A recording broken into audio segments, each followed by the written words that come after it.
Sasa haya ni mawasiliano ya ndege, na mawasiliano ya ndege wanawasiliana na tawa. Nikisema tawa ni mnara ambao wa kuongezea ndege, na pindi ndege tu inapoanza kukamata anga, pana matatizo kidogo yanatokea ndani ya ndege, kuna mvurugano unaotokea, na hawa walikuwa na ripoti kile ambacho kinatokea ndani ya ndege. Sasa ndani ya ndege bwana, kulikuwa kuna FBI. Anasema yuko ndani ya ndege na amegundua kuna mtu mmoja mwenye silaha na tayari ameikamata ndege. Yani kiufupi yupo kwenye cockpit. Nikisema cockpit ni sehemu ambako kuna madereva. Sasa anashindwa kufanya chochote kwa sababu unajua matumizi ya silaha ndani ya ndege ni kama chupa vile. Chupa uipasue, nini kinachotokea? Chupa ya chai. Yani kiufupi hakuna kitakachoweza baki. Huyu mwana amegundua kwamba ndani ya ndege hii kuna kiasi kikubwa sana cha pesa. Na hichi kiasi cha pesa huyu mtu anataka asepe nacho. Yes. Na anawalazimisha mabwana. Sasa ndege itaenda kule ambako anataka yeye. Wanajaribu kumtuliza, wako tayari kufanya kile ambacho yeye anakitaka, ili mradi tu asilete balaa lolote. Yes, kwa usalama wake na kwa usalama wa kila mmoja aliyekuwa humu ndani. Sasa FBI anataka kufanya kile anachokiona kwake ni sahihi, kujaribu kumdhibiti huyu. Sasa jamaa akashtukia, anamwambia oya, baada ya kuona huyu atamzingua, atampotezea muda, anaondoka. Jamaa anamweka chini ulinzi, majibizano ya risasi. Askari kama kapigwa risasi hivi, lakini bahati nzuri imepiga kwenye bullet proof vest. Pigo na afande naye anajibu mapigo. Sasa mawasiliano hayako tena, maelewano hayapo tena. Sasa bwana anachukua kiasi cha pesa tayari ambacho kashakipata na anajipanga kuondoka. FBI anamvizia, anavaa parachuti na anavaa kila kitu ambacho kwake kipo sawa. Anataka kuiacha ndege, anajibu mashambulizi, anapiga kweli kweli na ajali chochote. Anafungua mlango wa ndege. Sasa anaufungua ili apate nafasi ya kutoka. Jamaa anataka kumwai asiondoke. Wow, vita ni nzito mzee baba.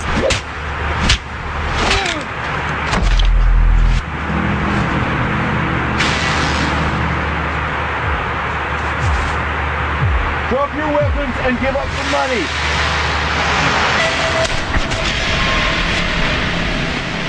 Katika harakati za kuondoka kabonyezwa risasi. Anaacha damu nyingi sana kuelekea katika mlango wa madereva, lakini anafanikiwa kutoka nje ya ndege. Na anajiamini yuko na parachuti na usawa ambao yeye anadondokea na ufahamu. Anajua si baharini na wala sio kwenye milima mirefu. Ni sehemu fulani hivi kuna misitu ya kufugia ama ya kulimia ama ya kuvuna mbao ama miti ambayo itasaidia sana katika mambo ya ujenzi. Anaelekea katika gari yake, na mfanyakazi si yeye mwenyewe katika haya maeneo, na hata huyu mtoto wa kike naye pia ni mmoja kati ya wafanyakazi. Sasa leo ilikuwa ni siku ya Ijumaa. Anajaribu kumuuliza iwapo kama kesho atakuwa yuko na muda waende. Unajua kesho hawana kazi, na anajaribu kumwambia kwamba wao wana chama, na iki chama mara nyingi huwa wanaenda kuinda. Sasa itapendeza zaidi kama atakuwa naye pia anapenda waende kuinda, itapendeza zaidi. Basi makubaliano yote yalikuwa yameenda sawa. Jamaa anaweka vifaa vyake ili kwenda kusign out ili apate kurudi nyumbani, na jioni wakutane kunako baa moja wapate kuzungumza. Haya, hii ndio safari ya kufika nyumbani. Lakini kabla hajafika nyumbani, alikwenda kutembelea kwenye makazi ya marehemu, na hapa kuna mtu mmoja ameenda kumwangalia, beloved wife and daughter. Yes, kuna familia yake hapa amezika, ni binti yake na mke wake. Anaenda kuwasalimu. Yani kwa maana sasa huyu mwana hana familia, hana mke, hana mtoto.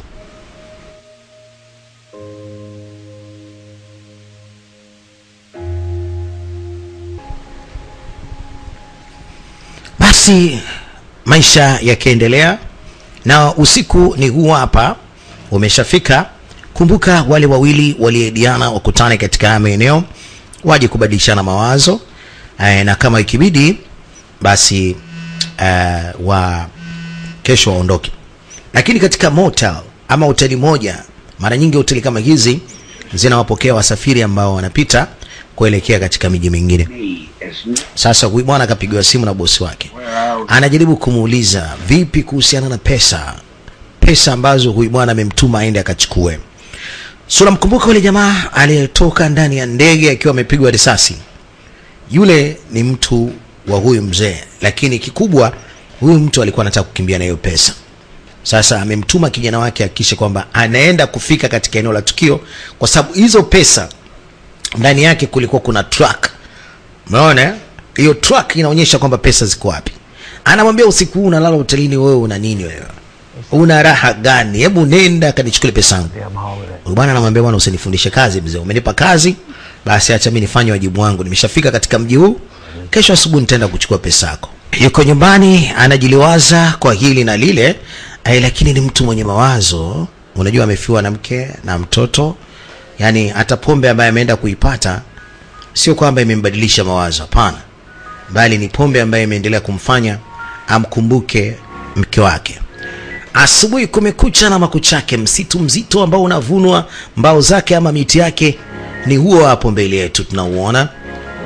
Na sasa kuna gari inaingia huko msituni.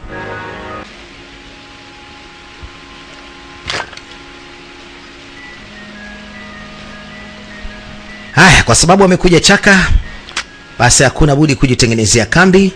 Atakaa huko kwa muda siku mbili tatu, atakutana na mtu wake, basi mambo mengine yaendelee. Kwa hiyo anatengeneza kile ambacho anakitengeneza ili kambi yake iwe sawa. Wow, amekuja na nyama. Yes. Pika na mayai yake hapa. Hiki ni chakula cha jioni. Mwanaume ameamua kuja kuweka kambi huko msituni.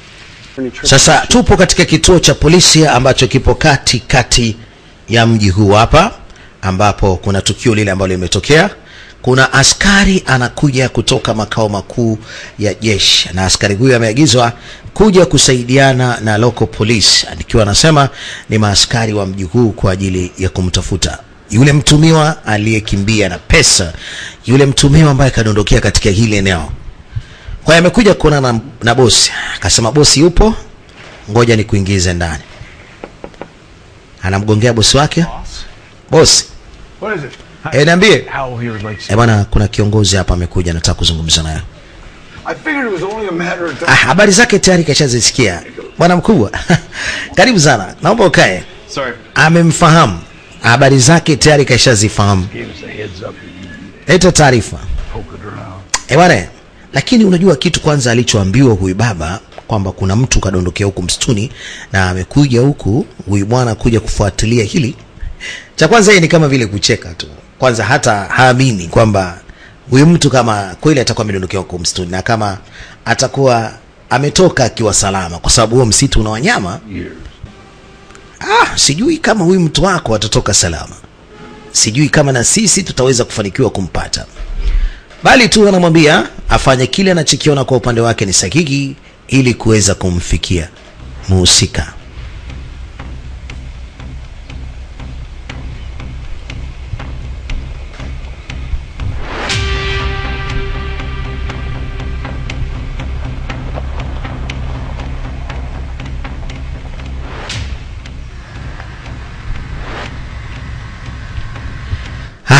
Bwana, kuna gari ya kifahari inaingia chaka tu chaka.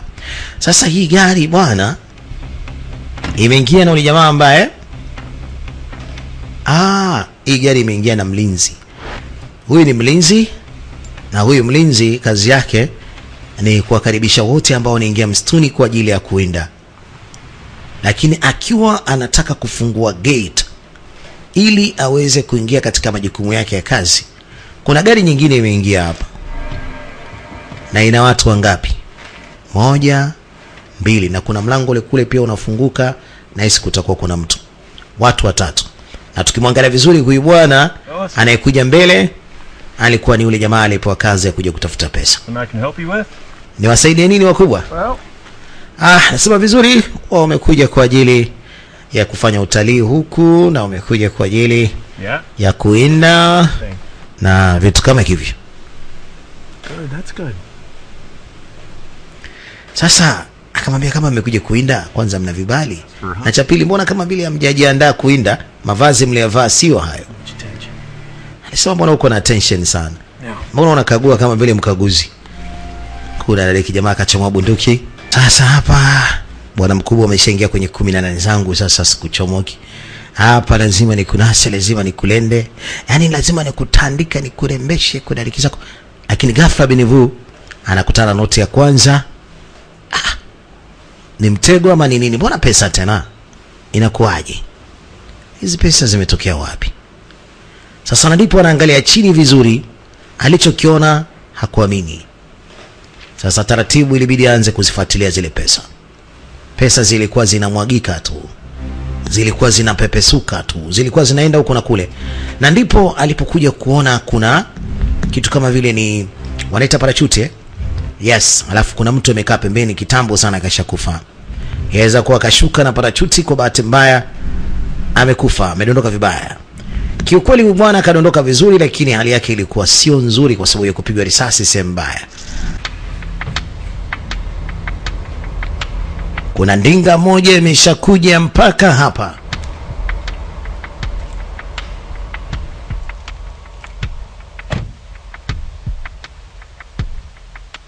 Everyone will go home safe and Umeona kitu anachomwambia?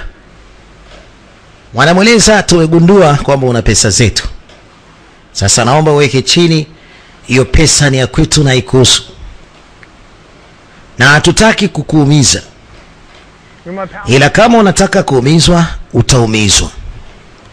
Anasema sina pesa zenu na cha kuokota si cha kuiba. Naomba uache hiyo pesa mwanangu. Anamwambia hiyo pesa kwanza haiwezi kukutoa kwenye umaskini. Sasa kwa nini ufe kwa pesa ambayo ni ndogo? Hautaweza kubadilisha maisha yako. Acha hiyo pesa tafadhali. End of the money. No. No. It's not yours. Anasema hii pesa si ya kwako. Okay. Jamaa huyu. Namwambia ni vyema ukalitupa hilo begi ukaliacha. Alafu na sisi tuache maisha yako. End over the bag. Mwanaume akanyanyuka.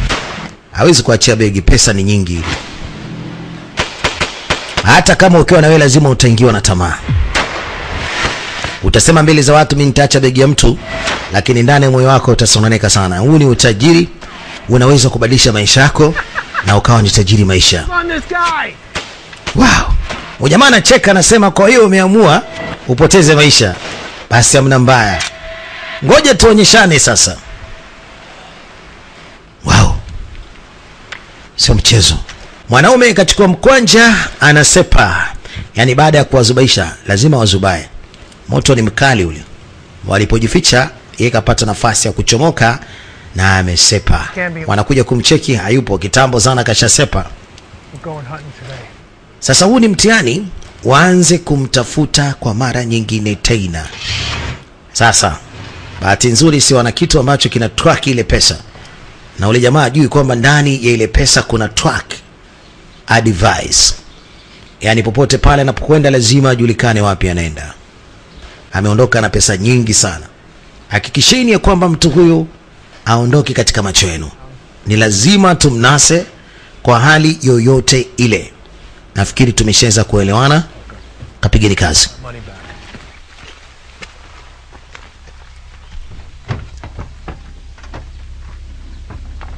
Sasa wanakwenda kupiga kazi. Kila moja atabaki na kituo chake. Watatawanyika kumtafuta huyu bwana katika huu msitu. Ni msitu ambao umeshikamana kweli kweli. Haya sasa. Iboni kapigwa ya mgongo. Bahati ni kwamba mzigo ulikuwa ni mkubwa. Ni sasa haijapenya mpaka ikamfikia. Anamwambia ndugu yangu kunikimbia hutoweza. Hautaweza kunikimbia mpaka ufike huko. Iboni. Ni shida. Cheche. Ila anachomoka tu. Karudishwa hapo kwenye mti. Huyu mzee ambaye kamkatia denge kamkuta mbele huku. Huyu mzee anaiana. Anatwanga kweli kweli. Sasa naye anamvizia. Hii tunaita kapum pum pum time. Mzee anaingia kwenye 18 bila kujielewa. Sasa anageuzwa kuwa ni mnyama. Mshikaji kaja kuinda. Sasa leo hapa anacheza na shingwa huyu. Yuko wapi huyu? Sasa anakutana naye uso kwa uso. Kudadade. Kinani atakayemuinda mwenzake kwanza? Kitu. Aya. Mzee alikuwa naye anakomaa ili amlenge. Sasa kile kitendo cha sekunde kadhaa akiwa anajiandaa amekutana nayo. Piano ya risasi ile, nadhani risasi moja imemkunyuga. Imemchapa. Ile itakuwa ni gari yake. Amerudi kule mwanzo alipokuwa ametoka. Ama hii ni gari nyingine. Naona kama ni gari nyingine hii. Maana gari yake ilikuwa katikati ya msitu. Anajaribu kuwasiliana na ule mtoto wa kike. Mtoto wa kike naye alishakuja huko. Nafikiri kwamba hii gari itakuwa ni ya mtoto wa kike. Amezima. Alikuwa amezidiwa. Hii gari ya mtoto wa kike ambao walikubaliana wakutane huku. Amezima pale pale baada ya kuona gari ya mtoto wa kike. Sasa kuna moto hapa. Yule binti akawa amefika, akapekua mabegi ya mshikaji, anakutana na dolari. Pesa mingi kweli kweli. Jamaa anakuja kuzinduka sasa hivi, anajaribu kuangalia kidonda yake, ilikuwa tayari imeshapigwa plaster. Kuna mtu ameshamsaidia. Osh. Itakuwa ni yeye. Cheki pesa hizi baba. Hey. Sasa binti wenda amejua kwamba huyu mshikaji hata kama hizi pesa ameziokota, lakini kuna za wenye nazo. Yaani kwamba kuna wenyewe wa hizi pesa. Anajaribu kumshauri hizi pesa kama sio za kwako, warudishie wenyewe ili uachane na majanga haya. Alisema hapana, nimeziokota. Baada ya kuziokota kuna watu walianza kunifuatilia na wanataka kuniua. Anamwambia huwezi kuuawa tu hivi hivi. Hawa jamaa pesa zao hizi wanazifuatilia. Mama anasikitika. Anasikitika kwa sababu huyu bwana anang'ang'ania pesa ambayo si ya kwake. Na hii pesa itamletea majanga. Ni lazima hizi pesa abaki nazo. Yoyote yule atakayekuja kwa ajili ya kukabiliana naye yuko tayari. Atakabiliana naye kwa lolote lile, yuko tayari. Lakini hizi pesa anaziachaje sasa? You're doing the right thing, Will. Come on. Nyanyuka basi. Ai! Dada pale pale kapigwa msumari. Jamaa tayari kashakuja. Cheki anavyoitoboa gari. Bwana. Maskini ya Mungu, dada ya watu is dead.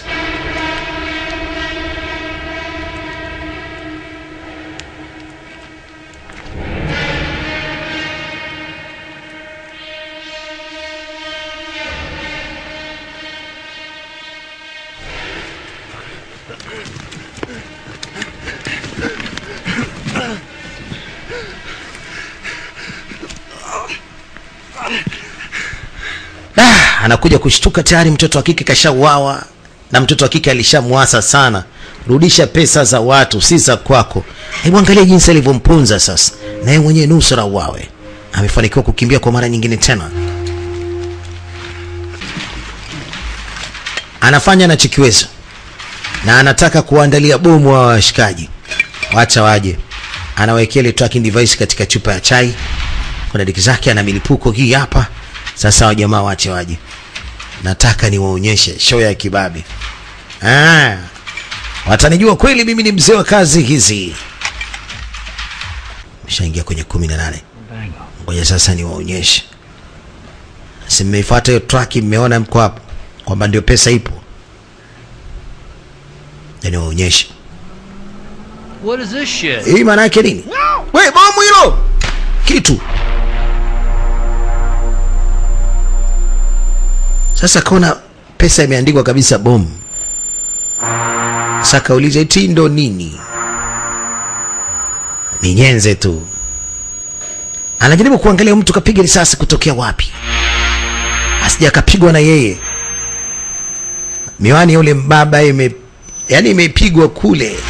Bahati haijapasuka. Haya, sasa msakanyo, mtafutano, risasi zikaanza kupigwa mzee. Wuhu!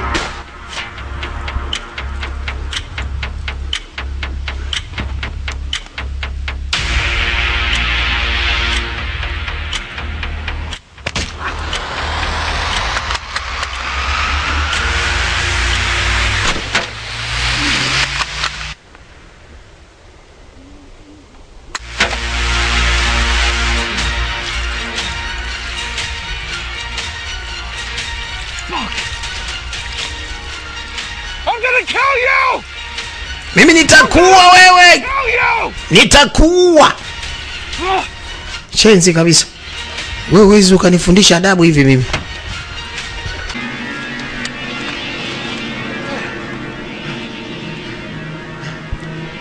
Ebale. Huyu jamaa kimbembe mwenyewe anakiona anatetemeka mikono. Yaani si mchezo, ni kimbembe. Yaani kupambana hata na ule mshikaji sio kazi ndogo. Cheki anavyowafuatilia. Si walikuwa wanamfuata yeye, sasa anawafuata yeye. Patamu hapo.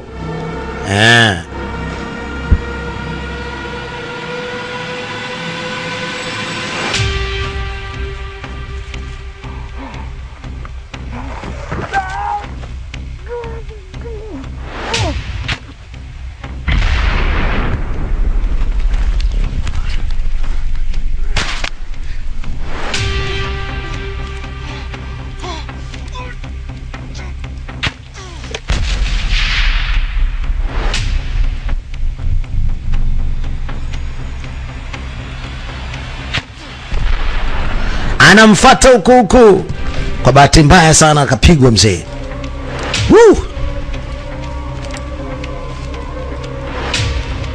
Na anajibu mapigo. Anamcheki yuko wapi? Wuhu!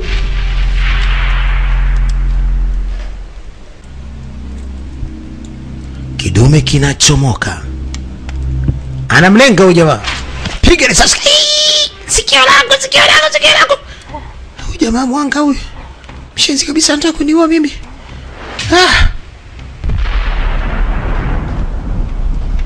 Sio kazi ndogo hii baba. Kono anaendelea kumtetemeka.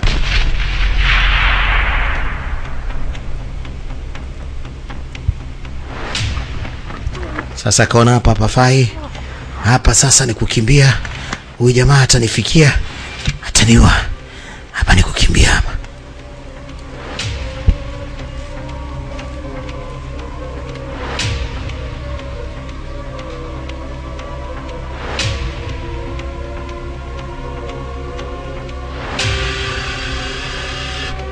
Amemkosa, ajui wapi ameenda.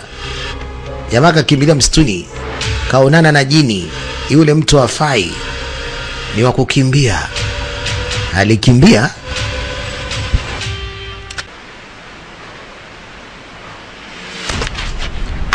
Kakoso. Kuna ule mshikaji mmoja aliyesalia. Yaani si walikuwa watatu, kauao mmoja, wako wawili. Sasa huyu ni yule mwingine aliyesalia, alipita upande mwingine. Ndiye anakutana naye hapa sasa. Kumbe ni yule bwana. Ni yule bwana. Wamekutana hapa. Hao wawili wote ndio wamekufa nini? Utanisaidia bwana. Haya. Bwana zikapigwa. Ni mviziano.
guys all right?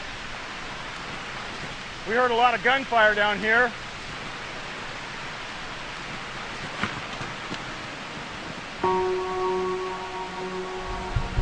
Jamaa akaamua kukimbia baada ya kuona kuna watu wengine wamekuja huku ni wawindaji. Wakauliza, nyewe kuna nini huko? Kakimbia mwenyewe. Na huyo alishukuru sana, msaada umefika. Alishukuru kweli kweli, msaada umefika. Kaenda chini.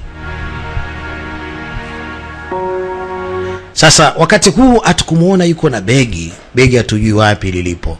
Na yule mshikaji amefanikiwa kukimbia bila ya kuchukua begi.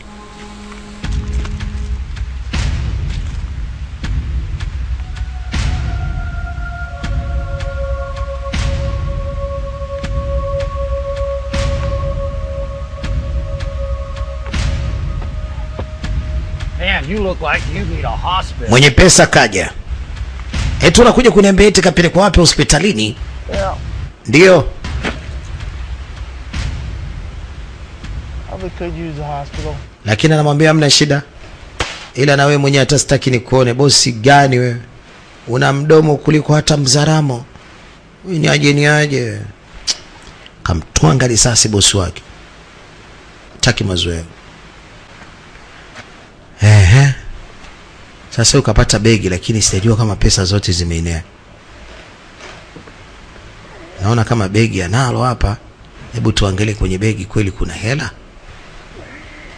Begi kalipata lakini kuna hela. Asija kama amewekewa mawe. Kaekewa mawe. Kuda deki. Amewekewa mawe. Anapiga kelele. Karudi hotelini. Maki hotel alifikia ni hii hapa. Kuda deki. Yaani mimi na ujanja wangu wote nimewekewa mawe kweli. Siamini macho yangu. Nimewekewa mawe. Sasa hakuna cha kwenda hospitalini kwa sababu ya majeraha yake. Yeye mwenyewe ni Rambo. Kwa hiyo anajirekebisha. Anajifunga maplasta. Anasemaje? Kazi bado ipo hospitalini. Jamaa anakuja kuzinduka hospitalini, anajiuliza nimefika saa ngapi? Just answer the fucking question. Hapa ni wapi? Agent Howard. Naitwa Agent Howard. Mimi ni askari polisi ambaye nimekuja kufuatilia pesa zilizopotea. Sasa kutokana na mazingira na matukio ambayo yametokea huko porini, huyu bwana kupigwa risasi na vitu kama hivyo, akaunganisha doti huyu afande, akaona wenda huyu atakuwa amefahamu chochote kuhusiana na pesa, wenda anafahamu chochote kuhusiana na kile kiasi cha pesa, labda alikutana nazo, labda alikuwa ni miongoni mwa hao ambao wanawatafuta. Anamuuliza maswali na inabidi tuajibu. Na akamuuliza kuhusiana na pesa, akamwambia ni kweli pesa zilionekana, kampa story, lakini mwisho wa siku wale jamaa wameondoka na hizo pesa. Jubala. Akasema yes, ni mmoja kati yao ambao nilikuwa nakabiliana nao. Anakuja nesi, anamkagua mgonjwa wake. You have had quite the... Anasema cha kwanza, Mungu ashukuriwe. Risasi ulipigwa lakini hazikuingia katika sehemu mbaya, yani katika sehemu nyeti muhimu katika mwili. Kapigwa risasi zimeingia katika mwili lakini kwamba hazikuingia sehemu mbaya. Kuna sehemu mbaya za ini, figo, kongosho au vipi bwana? Lakini hakuingia ama risasi ya kuingia katika sehemu hizo. Kwa hiyo anaendelea kutibiwa na tuna imani kabisa kwamba ndani ya siku 2 utakuwa uko sawa. Anakasema sawa, mna shida. Utakuwa uko sawa kabisa kakaangu. Kwa hiyo usihofu kwa chochote kile. Sasa akamuuliza kama atakuwa anahitaji chochote. Alisema sihitaji chochote kile. Niko vizuri. Kwa hiyo sasa anajaribu kumuuliza hao watu wameendea wapi? Anasema sijafahamu, lakini makabiliano walikuwa ni makubwa sana. Hao watu walipomuona tu kwamba yeye amegundua kwamba walikuwa wanafanya vitu vya ajabu kule porini, walianza kumtupia risasi. Yaani anajitetea kama vile zile pesa kuwa nazo yeye. Na pesa tumeona kwamba yule jamaa akamgea mawe. Kaondoka na mawe kura reki. No, you're right about that. So who tried to kill you? Yeah, that's what I'd like to know. Alimkataa afande, lakini kila kimuuliza afande anamkataa. Anasema yeye haelewi chochote. haelewi chochote wala hajui chochote kuhusiana na hizo pesa zimeenda wapi. Basi afande mkuu naye alikuja baada ya kusikia kwamba kuna mtu amepatikana kutoka katika tukio akiwa hai. Basi akaulizwa maswali, na bahati nzuri kwamba huyo afande anamjua huyo kijana, ni mfanyakazi wa hapa, wala huenda hakuepo katika ile tukio la huyo mtu kuja na hizo pesa hapa. Kwa hiyo ni kijana ambaye ni kijana mzuri tu, hana tatizo, anafanya kazi katika msitu, anapasua mbao na vitu kama hivyo. So kwa hiyo nitakuwa niko na hatia labda kwa sababu mimi nilikwenda kuinda na wala sikuweza jua chochote kinachoendelea msituni huko. Kwa hiyo alikuwa hajui chochote. How many of them exactly were there? Hivi kuna kama watu wangapi hivi ulikutana nao huko msituni? Naomba utupe taarifa za kushiba. Yeye akasema watu waliokutana nao walikuwa wanakabiliana kama watatu hivi. Yeah, watu ambao walikuwa wanakabiliana nao walikuwa kama watatu. Na ajui kama watakuwa ni wamekufa ama vipi, kwa sababu hata naye mwenyewe aliwapiga risasi. Na anashukuru Mwenyezi Mungu alipokutana na watu waliweza kumsaidia na kumleta hapo. Hilo analishukuru sana.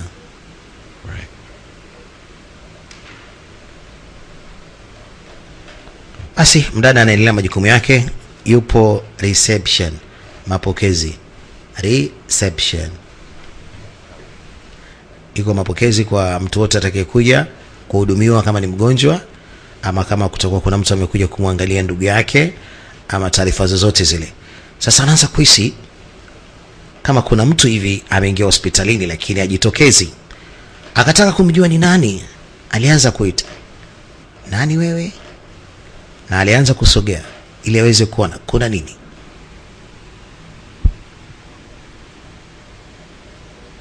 I'm going to place a... Sasa acha mimi niende. Kwa hiyo anaagana na huyo afande kama ripoti kamili kesho asubuhi atakuja kuzichukua kwa huyu mgonjwa, na hata kazini kwake anamsubiri huyu afande mwenzie ambaye ndiye alikuwa anafuatilia hii kesi kutoka makao makuu mpaka kufika hapa.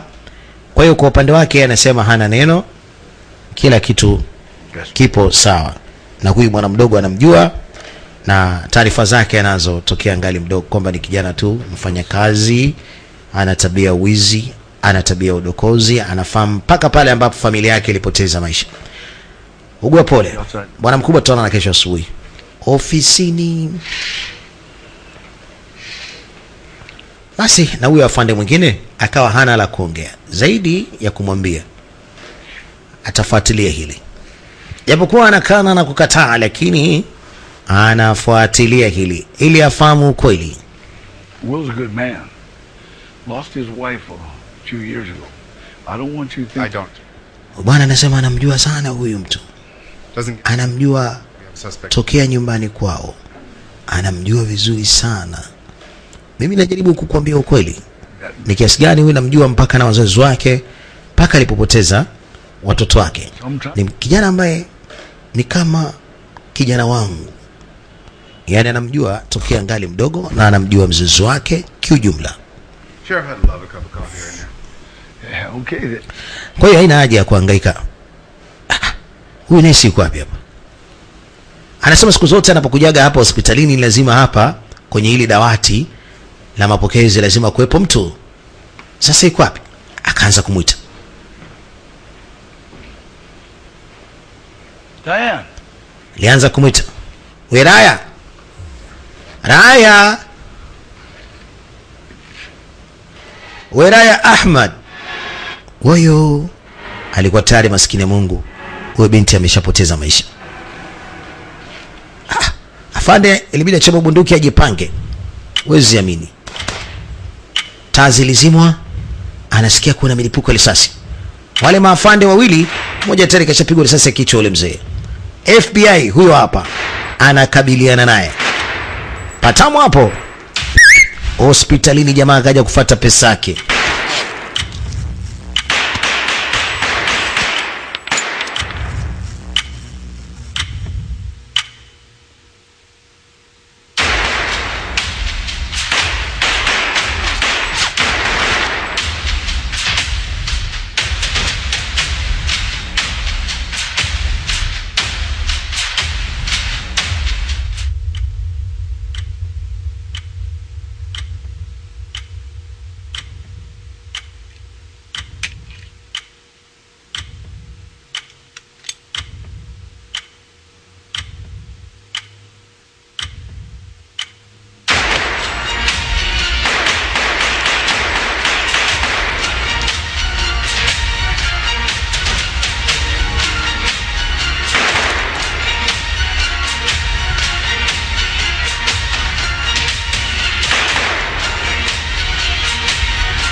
Anamwambia, sikiliza mzee, umeingilia chama lisiokuhusu. Haya, kwa heri.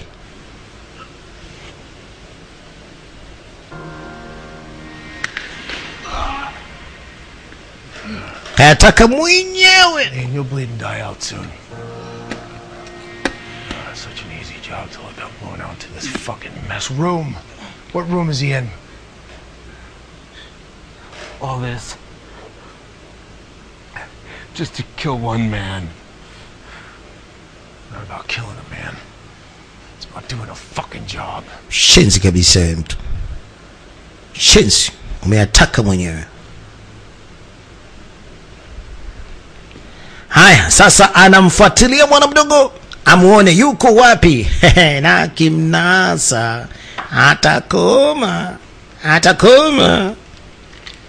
Kamata bunduki ya Fande. Sasa anaenda kumtafuta na ameshaambiwa yupo chumba gani. Anacheki kwanza hapa kama ni kweli hakiki yuko wapi. Kaandikwa mgonjwa namba fulani, yaani mgonjwa fulani yuko namba fulani. Tayari kashajua yuko chumba. Anaanza kwenda huko. Cheki hapa. Piga risasi, kumbe yuko mbali. Piga risasi mingi kweli kweli. Alikuwa ipo emergency. Amekuja hapa emergency, anacheki amna kitu, jamaa kamwekea matambara, mashuka. Jamaa mjanja ule, mjanja. Bwana kimeruka, ngoja mimi nikuache. Ni mgonjwa lakini lazima ajitetee.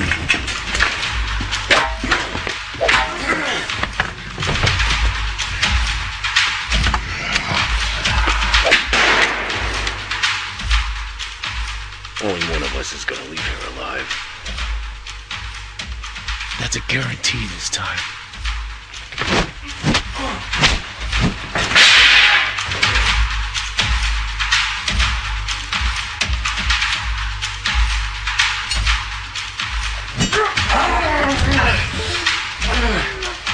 Where's the money? Where's the fucking money?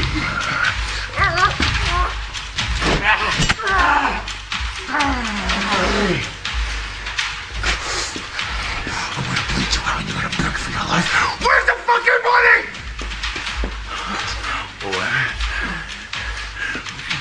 Mshikaji anasisitiza, niambie pesa yangu iko wapi? Sema pesa yangu iko wapi? Where is fucking my money?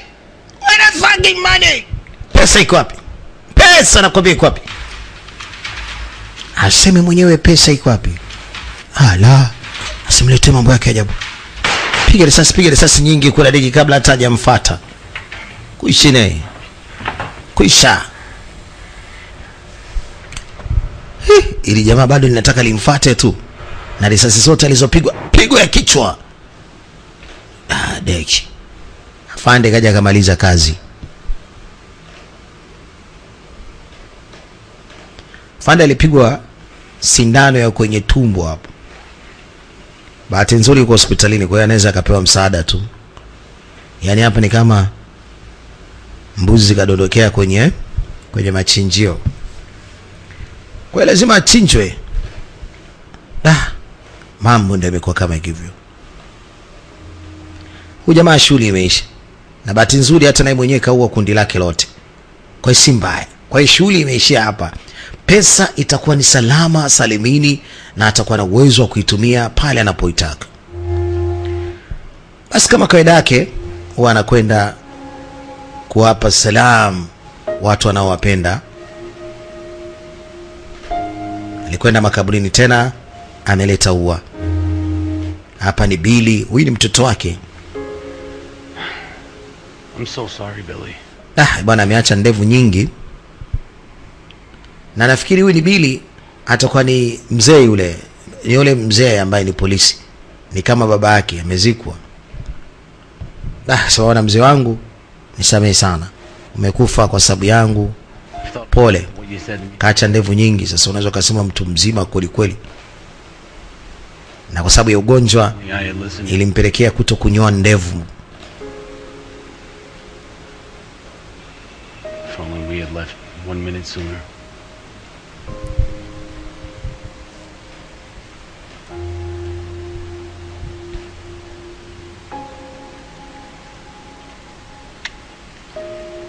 Basi alimwaga. Mungu amempenda zaidi, acha sasa na yeye atimke zake.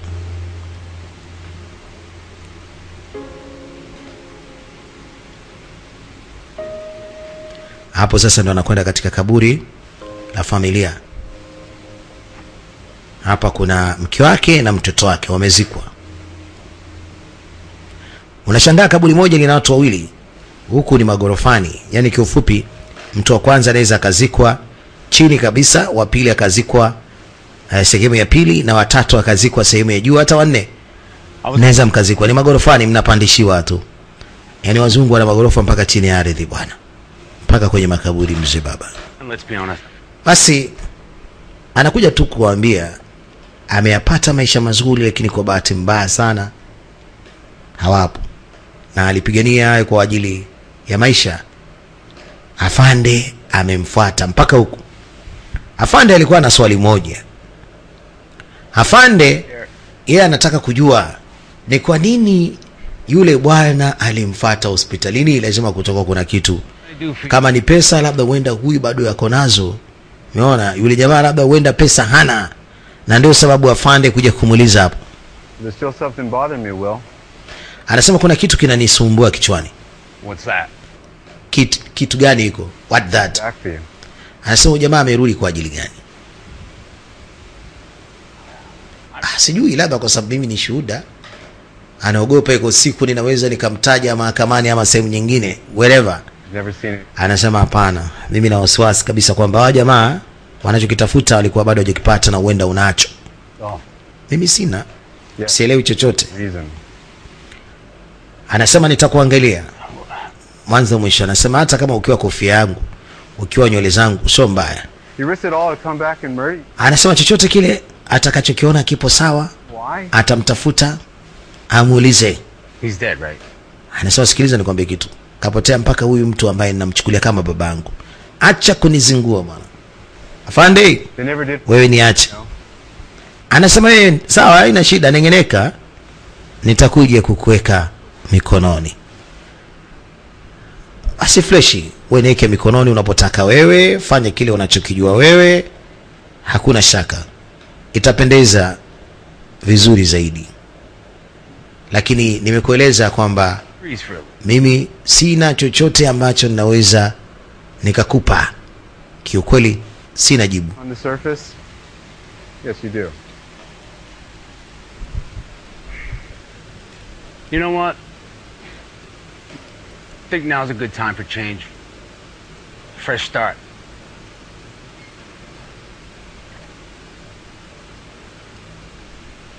I don't think anyone could fault me for that. Could they? Agent Howell?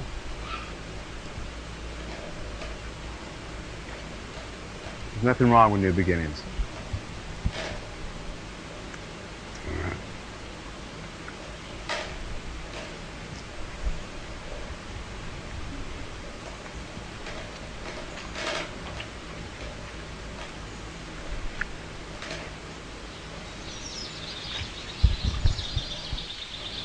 Afande ameshindwa kupata chochote kile. Na mwisho wa siku jamaa anarudi tena chaka tu chaka. Na anakufahamu vizuri sana sehemu alipoweka pesa. Anajaribu tu kuhakiki. Hivi ni hapa eh? Ni hapa kweli? Nilipita hivi, nikapita hivi.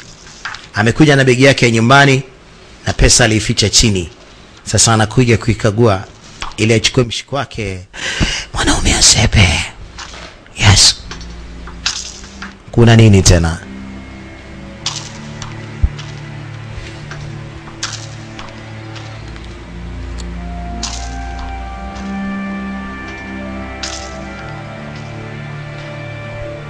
Anajaribu kukumbuka isije pesa ikawa imeshachukuliwa hii.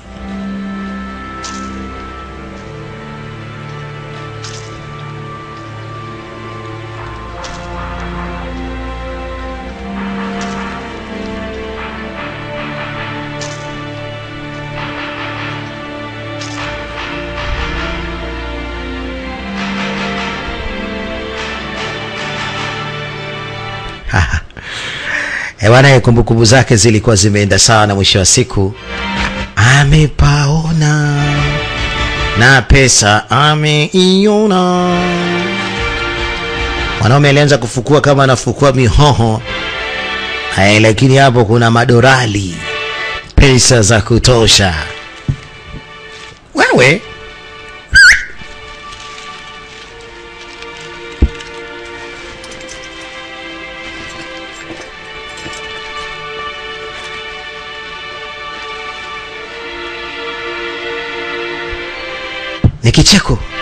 ni kicheko cha furaha, sio cha huzuni. Pesa anaondoka nayo nyingi tu.